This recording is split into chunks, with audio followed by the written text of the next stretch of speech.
Hey everybody, Breakthrough Health and Life Coach Glenn Hattem here, and I'm here with a very close friend and special guest, Mike Dotterer. Say hi to everybody. Hello, everyone. Hi, All right. Glenn. I'm really excited. I've just been looking forward to this time to hang out. We were hanging out before we got on this recording, and luckily we're going to get a recording today because we just have so much good stuff to engage with. And you know, this conversation today is I think the theme is about championship. Being a champion, not just in performance, but how you're showing up in your life for yourself, and how you're showing up. The more you're showing up in life for yourself, everybody else gets the benefit because everybody else gets to have mirrored back to them. Hey, be more of you, lean into those edges. And we were talking earlier just about the climbs in life and the different challenges that we face and the different evolutionary cycles. And today's conversation is going to kind of dive deep into Mike's share about how he's reached such, for a lot of people, myself even, a major fan. How does an individual hit such epic levels in a world where there's just so many iterations and versions of talent? Like, how do you get to that peak level?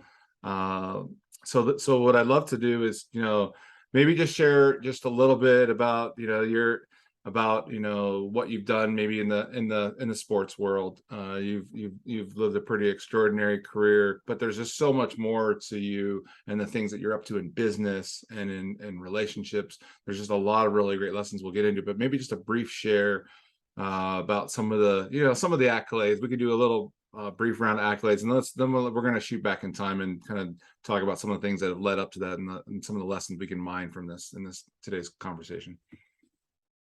Well, Glenn, thank you so much for having me on your show. I don't know if I'm a 1%er. I like to say that I'm actually 99% perspiration, 1% inspiration. Yeah. And so whatever one does in life, you got to work at it. But when you find something that you love to do, then it's really it's not work. And I like to break up my life. And when I look back, I'm 61 years old, and I look back on my life, it looks like a basketball game. You got the first quarter, or a football game, the first quarter, the second quarter, you have halftime, the third quarter, and the fourth quarter. Well, right now I'm in the third quarter. I've already passed halftime. I'm in the third quarter. And my goal is to be a centenarian. And I truly believe that all of us, anyone that's listening to this, because of our knowledge of health and wellness and what you're doing, Glenn, I mean, you're constantly gathering new knowledge and new information on nutrition and exercise. And so we're gaining this knowledge so that we can live a better life, a life that's not full of pain, whether it's physical pain or emotional pain. So, I look back on my life, the first quarter of my life, I was very focused on athletics. I played every sport you can imagine. I mean, I was born in Canada, so ice hockey. I played ice hockey. I was a swimmer, a competitive swimmer. I swam with Olympians, Karen Moe Thornton and Peter Rock. I was on the same swim team with them, called the Aqua Bears. I played soccer. My father was a Major League Baseball player when he was young. And so my dad being my hero, I wanted to be a Major League Baseball player. So I played baseball. And then I got involved. I remember playing flag football in grade school. Before we get into football, you didn't just play baseball. You were like top of the food chain in baseball. I mean, in school, you maybe share a little bit about just a brief. Yeah, well, yeah. I mean, what I was trying to get at, I played all these sports, and by the time I got to high school, I started to narrow down, and I no longer played ice hockey and gave up soccer and swimming. But the three sports that I focused in on high school were, as you mentioned, baseball, American football, and track. I ran track, and I encourage anyone that's listening. Track and field is just a great sport. I must say I loved watching a few weeks ago out of Eugene, Oregon, the World Championships. I mean, track and field is something that I encourage everyone because it can help you, whether you're in the shot put, the javelin, the sprints, the long distance. There's so many wonderful things. So whatever sport you're in, I encourage you to try track and field. But anyway, I got involved in those sports, and I ended up getting drafted out of high school by the New York Yankees, and then I got, I was a pretty good football player, and I got scholarships to go to different, around the country. And so I ended up turning down the offer with the Yankees. They gave me, I was drafted one round ahead of Don Mattingly. And looking back, and this is not a regret, but I kind of wish, gosh, I would have been nice to maybe had signed and worked up my way, and Don Mattingly would have been at first base, and I would have been in left field in Yankee Stadium. Wow. But that was not to be, because my father, he said, Mike, you really should go to college. And you know what? It was a great decision, because I had a great experience at this place that's behind me called Stanford University. And I had the fortune of playing both sports, baseball and football, for all 4 years at Stanford, which there aren't too many people that do that around the country, where you can play two sports at a high level. And I played with some great players, athletes. I played with John Elway. He was a teammate. Baseball, I played with Steve Buechele, was a great baseball player, Mike Aldretti, Eric Hardgrave. We went to 2 college World Series. Our football team, it was interesting. This past weekend, I was in Canton, Ohio, to celebrate my former teammate on the Raiders, Cliff Branch. It was his induction into the NFL Hall of Fame. And there was Morris Bradshaw was there on my right. He went to Ohio State. And Kenny King was over here. And I was talking to both of them. Kenny went to Oklahoma. And I had the great privilege, because I was, at Stanford. We went to Norman, Oklahoma, and we beat the Boomer Sooners. And we went to Ohio State and beat Ohio State. So even though our band came on the field, which was a famous play, the big game, and we never went to a bowl game, we had some great experiences playing American football at Stanford. So anyway, make a long story short, I got drafted again by the Yankees and also by the Raiders out of college. And Mr. Davis gave me more money than Mr. Steinbrenner. So I signed with the Raiders. And I must say, I hit the lottery, because my rookie year, we won the Super Bowl. So I'm very blessed. Pretty famous team, a pretty amazing team. Yeah, the last Raiders Super Bowl championship was the 1984 team. And we had some great players. We had Jim Plunkett, who definitely needs to be in the Hall of Fame. Just a great guy, great leader. We had Marcus Allen. We had Howie Long, Matt Millen, Lester Hayes, who's going to be inducted, Cliff Branch, Ray Guy, Ted Hendricks, Matt Millen. I think I mentioned Matt, Howie Long, Lyle Alzado. I mean, I can go on and on and on. Frank Hawkins, just a great team. And, as I said, I hit the lottery. I was for 18 months on this great Super Bowl championship team, but I also I sustained an injury. I tore my anterior cruciate ligament, which back then they didn't have the technology we have today, which is that's back many years ago, over 3 decades ago.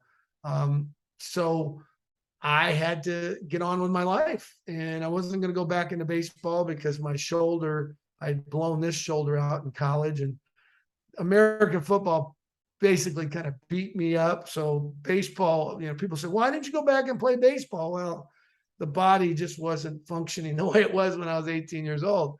So I went to graduate school in New York. I had a great experience at Columbia University. Had a chance to work at the United Nations in New York.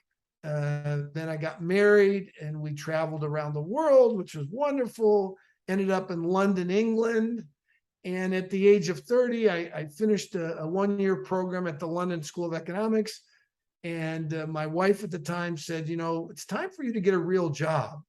So I applied for a job in California with a company called McCaw Cellular Communications.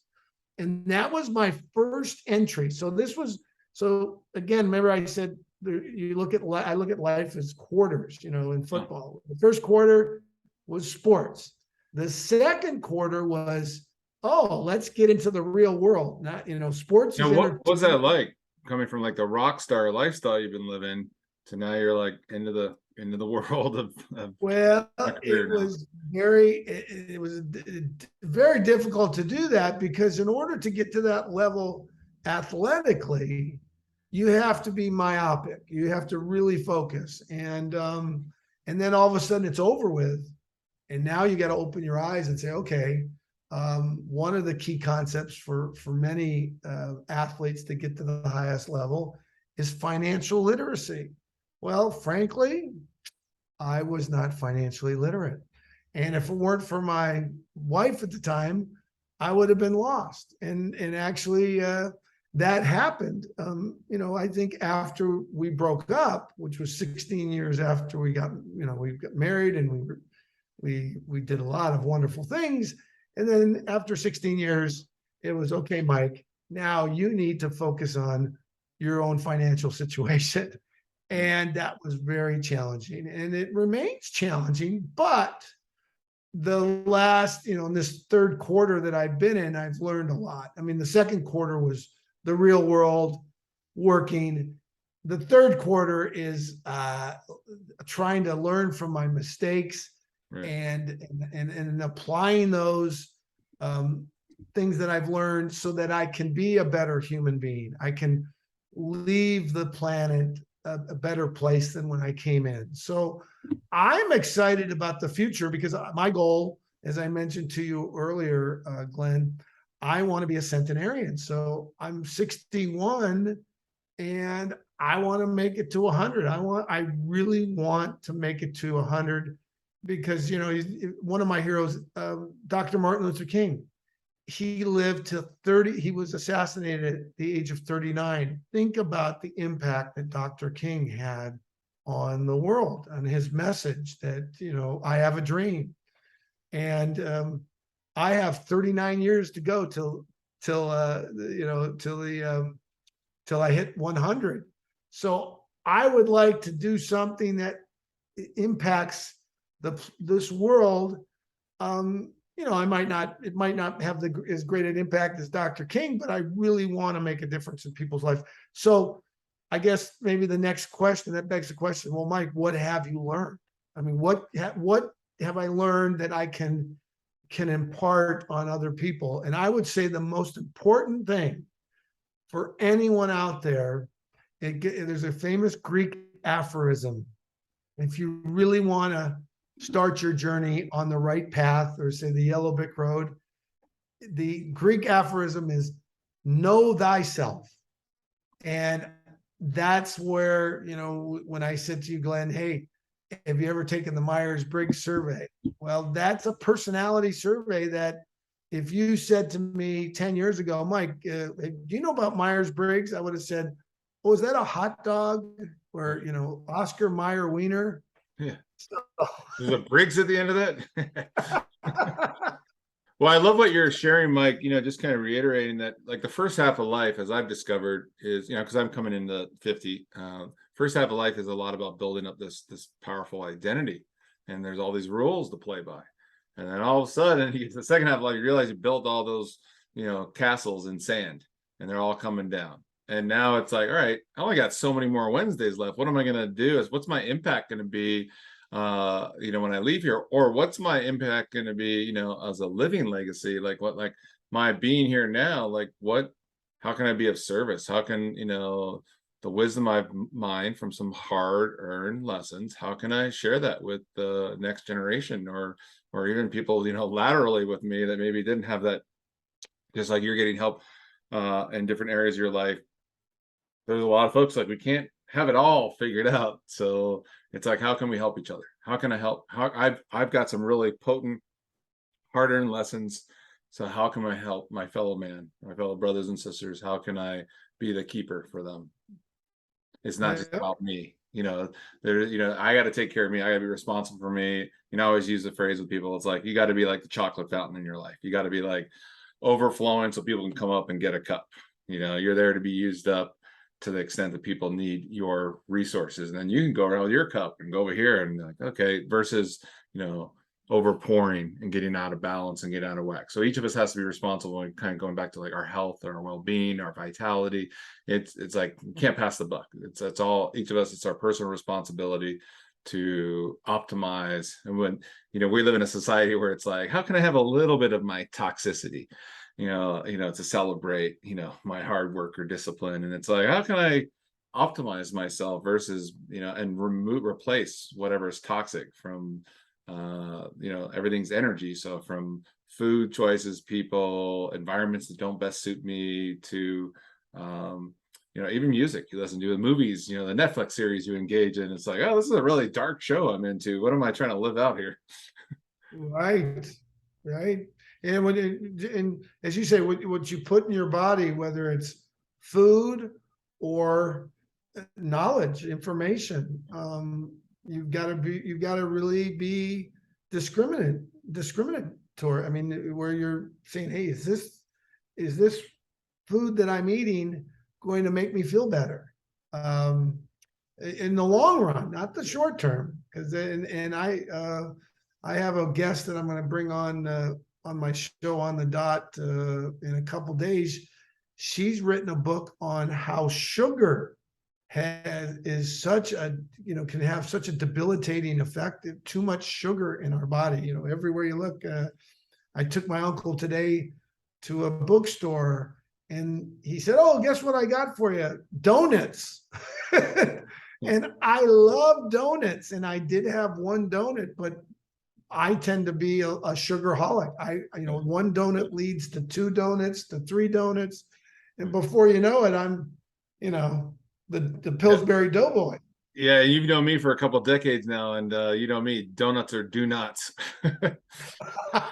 Well, nothing's wrong with a donut once in a while, I'm sure, but it's just gotta buy one. Not right, and one donut. Yeah. So in your path, this, like where you're at now at 3 decades, I think our audience is probably really curious about like, what are you engaging with in the business world? What are you engaging now with, like, just with how you approach life, and your soul's being fed, and from that, you come from a place where you could be more giving and more in celebration of life. The kind of the grind and the push and the hustle and the effort. There's kind of I found the second half of life is more of a surrendering, but boy, did I put forth like the Navy SEAL like effort of like, I'm gonna fight the good fight, and then I was like, I think I'm getting exhausted from this.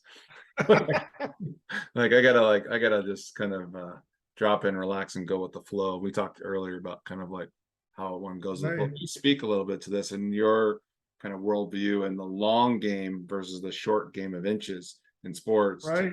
Playing the long game that actually gives you the short-term wins as well. Well, I think you're right about, you're always, when you're young, you're saying, I can do this. I can, I'm going to put my effort and work hard versus working smart. And as you said, surrendering to, life will throw things at you, and realizing that's, don't take anything personal. That's, there's that book, The Four Agreements. Yeah. Don't take anything personal. Yeah, right. And life is full of, things that are unexpected. And then just know, this is where we talked about American football. You can't play American football if you stay on the ground. You have to get up again. Well, that's much of life. You get knocked down and you got to get up, but it's 2 steps forward, 1 step back, but you keep moving forward. And in life, there's that saying, you fail your way to the top, and failure shouldn't be looked at as, oh God, it's dismal. That's how you learn. You learn by falling down, and then you find your path. And the key, again, I go back to knowing yourself. the thing about, do you get energy from people, or do you get energy more from your alone time? If you get energy more from your alone time, then it's probably important to, when someone says, hey, let's go to a party, well, you might be in a place where you say, no, I gotta stay home. And sometimes it's hard for people to say no, but knowing yourself, knowing that you need to get that recharge energy, or leaving a party early. I, on the other hand, am the last person at the party, because I get charged by the last person. So that I'm going to be, that's, I didn't know that. I thought I was introverted versus extroverted. The next thing, if you're linear pragmatic, then embrace that. Most of the buildings you look around, they're built by people that are linear pragmatic. Now, the design and the architecture might be someone that's more big picture, and it's important to be aware of that. I was, up until my 50s, I had no idea, like this topic that I'm talking about knowing yourself. When people say, Mike, do you know yourself? I said, of course, my name's Mike Dotterer. I mean, I didn't know that you had introversion, extroversion, you had big picture versus linear. When you start your decision making, you start from a feeling approach, or do you start from more of an analytical approach? And then finally, do you like to go with the flow, or are you more on time? That was a huge revelation for me, to look at that and then to discover the other person. Like, I now know that you, Glenn, get energy from your alone time. You are linear pragmatic, but at the same time, you do also can go over the big picture. You're definitely you're a feeler, and you're definitely a feeler, big time feeler. And then go with the flow. You can go with the flow, but then you also can be pretty punctual. So you're very balanced, and you're an alpha. You're a leader. And so you have this ability to be creative, and also to be very strategic in helping your clients, all of the people you're helping get their health and wellness back. You're able to navigate, help them navigate through to get to reach their goal. That's your superpower. So these are things that, again, I didn't know 10 years ago. I'm learning just a little bit more. And then the final thing that I've learned is, the more you learn, the more you realize how much you don't know. So who knows? Maybe we gotta park that. Everything I've said really doesn't make a difference, but I do think it's helped me with communication. And so once you know yourself, and then you are interested in other people, then the next thing to do is to find out what your passion is. What do you love to do? And whatever you love to do, find out, well, why do you love it? The why. Why are you doing this? Whatever that is. If you like to play chess, if you like to fish, if you like to be an actor, if you like to, if you like to balance, numbers, if you're really analytical, whatever that is, then pursue that with your heart and soul. But at the same time, ask yourself, okay, this is what I love to do. Well, why am I doing it? What is my purpose? Yeah, what are the core ingredients? Also, the texture, the feel of that, why you gravitate towards that activity. Because you're going to, even if it's something that you're passionate about, you're going to have to fail your way into success. The learning curve, the learning process, as you're saying, get up again. I always feel like you fail your way into success, meaning I didn't know that detail just yet. Now I do now, and I need to make that adjustment. So I can hit pause, analyze the data, and process it through my unique data processing system that's different than Mikey's. So like, we each have once we know ourselves, then we know to give ourselves what we need. We were talking earlier about like my skydiving, and like in the school with all the jolt drinking gung-ho guys that are just like, just jump and figure it out. I'm like, I need to strategize this a little bit more. I need to slow it down. I need to ask these questions. I need a little more hand holding here. I need to bring my, my mind's ready to do it, but my nervous system is not yet. And so I had to go through those steps of honoring myself. honoring my unique truth, my unique way in the world. And that's up to us, just like flossing our teeth. We have to give to ourselves what we need to be successful in our unique endeavors. That, yeah, we're here to play and have these like adventures and engage with these activities and go through unexpected challenges and hurdles. And the more we know ourselves and the more we were talking earlier about, you don't know where you're going to end up, but we know how to get there. And Right. that's And it's a journey. yeah, Life's a journey. It's a journey. So you're right. You don't, and that's what Eckhart Tolle, the yeah, living in the now. The past, you can't, obviously you can learn from the past, but you can't live in the past. You can't predict the future, but you can enjoy the moment that we're in. Like I am just so grateful that I'm on this podcast with you right now and sharing thoughts about how we've taken our individual journey and where we're headed. So yeah. thank you, Glenn, for having me on. Yeah, thank you for being on here with us. And how might folks get a hold of you if they wanted to just connect with you, whether it's on LinkedIn or all that? Because I know you've got some new incredible business ventures you've been involved. We didn't really get so much into that today, but maybe you could share for people just to kind of Yeah. explore those platforms. Well, I have a show that you were just on, and I want to thank you, called On the Dot. And my website is really simple, and I love my website because it's not .com, it's on the dot love, because that's what makes the world go round, is love. I mean, if we are going to survive on this planet, we have to lead with love. And it really is critical, especially for men. I mean, so many of us, we want to fight and, we're the best and well, you know what? We really need the sports world. One of the things I love about sports is in the Olympics and on the soccer pitch, or the basketball court or the ice rink or the swimming pool or the football, stadium, whatever. That's where we can fight our battles. But gosh, it's 2022. And we got to get, in my opinion, we got to get out of the weapons business.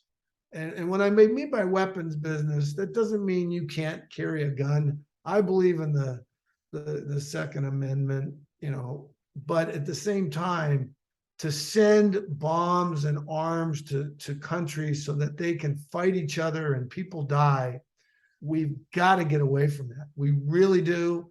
And people out there listening, you might say, oh, well, that's Pollyannish and it's, you're in the dreamland. Well, because of technology, we have the ability to destroy this planet. And really the greatest thing we can do is, number one, take care of our health. Because if we don't have our health, we can't do anything. We can't be a good parent. We can't be good at whatever work you're doing. You don't have the energy to communicate. So focus on your health. And what you're doing, Glenn, is the foundation. But beyond that, we need to say how what I'm doing is creating a peace and prosperity and in a loving, compassionate way. We have to move that way. I don't see enough leaders right now expressing those sentiments. And so for all of those that are listening right now, go to the ballot box. And if someone's talking about bringing peace to our planet, vote for them, especially if they're new, because I believe that just like our bodies, our cells are constantly regenerating. We need to have always new leaders coming and new people and a cycle of regeneration. So again, that's big picture, because I'm a big picture kind of guy. But we all need to leave a legacy, and every person listening to your podcast here, Glenn, has a superpower, has something that's unique about them that they can contribute to making the world a better place. Absolutely. And if you're not doing that, you are taking up space, and you probably will get disregarded at some point here in the near future. So it's up to you to figure out what that voice is within you, that higher voice, the higher truth. and start aligning all Well, everyone can do it. Yeah, everyone can do it. Everyone can do it. It's not, you just have to look at yourself first and, look at yourself in the mirror, figure out who you are, what makes you tick, what gets you going every time in the morning. Once you do that, you're on the right path, and you can start to pursue what you love to do, and whatever you love to do, because you're happy, will make the world a better place. There's no doubt about it. So thank you, Glenn, for having me on your show. Yeah, thank you, brother, and thank you everybody for listening in. Super appreciative, and stay tuned for the next episode, and we'll have you definitely back here at some point again. Thank you, brother, and thank you everyone, and see you soon.